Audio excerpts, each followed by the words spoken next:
Jan said is, Yeah. of course, right on, in the sense that this is not about whether or not, under the right to bear arms, under the Constitution, can you ban bump stocks. This is whether or not the ATF, an executive agency, could say semi-automatic weapons plus bump stock equals machine gun, and machine guns are banned under federal law. And the court said, and it's a very technical opinion, so it really is an opinion about guns. I mean, they go into detail about, can you fire one shot by a single function of the trigger? It frankly is an opinion that reads like the oral arguments that really went into the details of how guns function. How much pressure do you need to put on a trigger?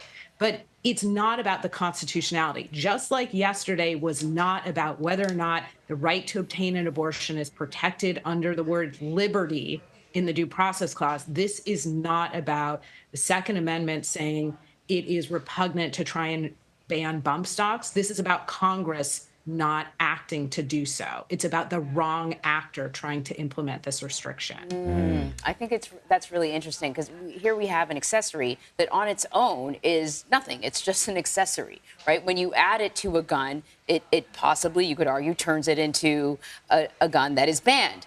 But the bump stock on its own is just an accessory. That's it. And there are many accessories to guns. Jen, can you talk about just how the vote came down?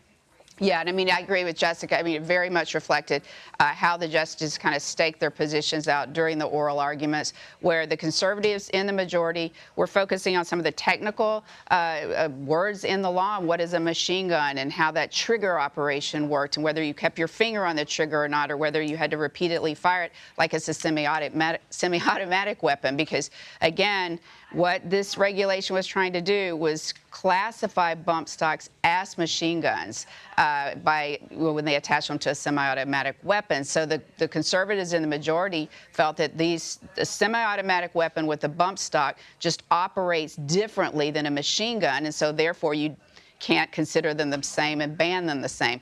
The liberal justices at argument, and I'm still getting through this opinion, but at argument, and based on my quick summary, are arguing the same thing, that you shouldn't be looking at the trigger and how that works. You should be looking at the fact that it's just spraying hundreds of bullets in a row. So they had a slightly different approach, and that's why they came down the way they did. So is there any precedent setting here at all, Jessica? I think the precedent is one we've seen in other cases, which is the Supreme Court saying to Congress, or this isn't the way, or saying to the executive agency, this isn't the way we do this. And we've seen this in other areas. I mean, we saw this in immigration. We saw this in student loans. We've seen this in a number of areas where it's quite clear that Congress had the power to act. They didn't. And so a president tried to act through an executive agency. Maybe it was an environmental regulation. Maybe it was immigration. Again, maybe it was trying to cancel student loans. But in many of the cases, the Supreme Court has been very consistent in saying, you are not the right person to try and do this. And we will frankly see more of these cases this term that I know Jen and I will be talking about, where there is a question of the power of executive agencies. So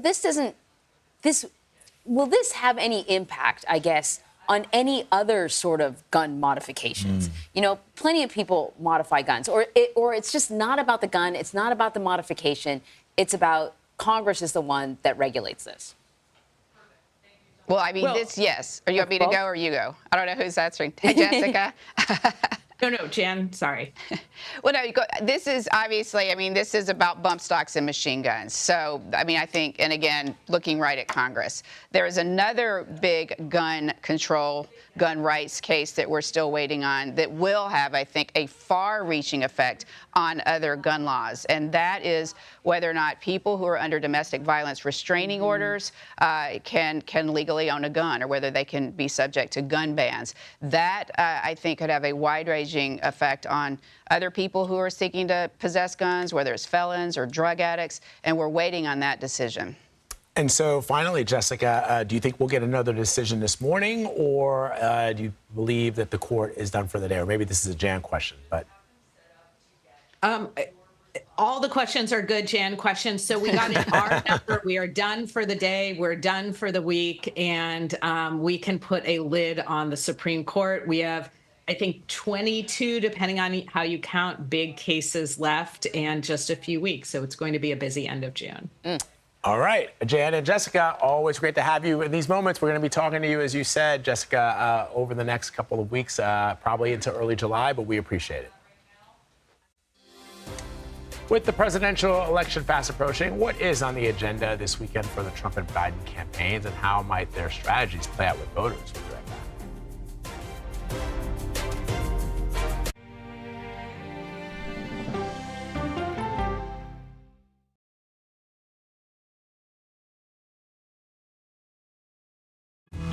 Coming up, our series. Wait a minute. Tom, is that you working the camera? Keep leaning out of your close-up.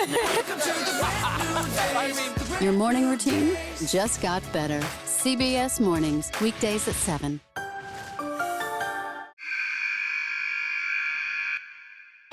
I had progressively fallen deeper into the world of online sports betting. The risk is the rush. What do you think is driving the spike in popularity? I think it's legality.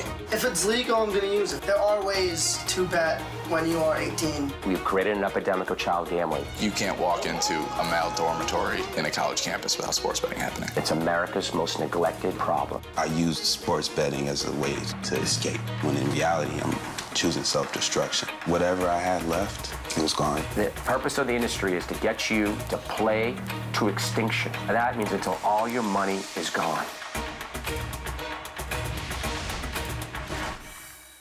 Go to the ends of the earth. Reach for the stars. Yeah, I just took off. That kind of thing. Oh, that's pretty good. Because there's always something new under the sun on CBS Sunday morning. An original documentary from CBS reports. That Desired Farm is a wonderful place to raise children, and it still is. Promises broken. Black Americans have been the target of racism and discrimination pretty much from the time they acquired ownership in the land. Costing black farmers hundreds of billions in generational wealth. They did everything to make sure we were run off that land. But communities are uniting to continue the fight. Collective ownership is powerful. To keep their land and their dreams alive. To watch my children play on land that we own means everything. So land is power. Most definitely. 40 Acres and a Mule, now streaming on the free CBS News app. People with developmental disabilities were once sequestered by the hundreds of thousands in institutions. Many of our fellow citizens are suffering tremendously because lack of attention, lack of imagination, lack of adequate manpower. Disability activists have since torn down barriers blocking them from living at home or in the community. We conclude that Title II of the ADA requires states to provide community-based treatment for persons with mental disabilities. But of the 16,000 people who remain in state-operated institutions, half are in 5 states, and Illinois is one of them. I don't want to live in the institution.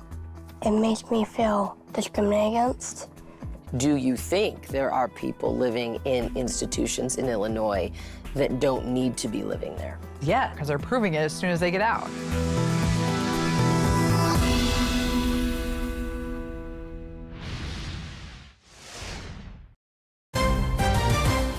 Welcome back to CBS News. Here's a quick look at some of the big stories we're following for you this morning.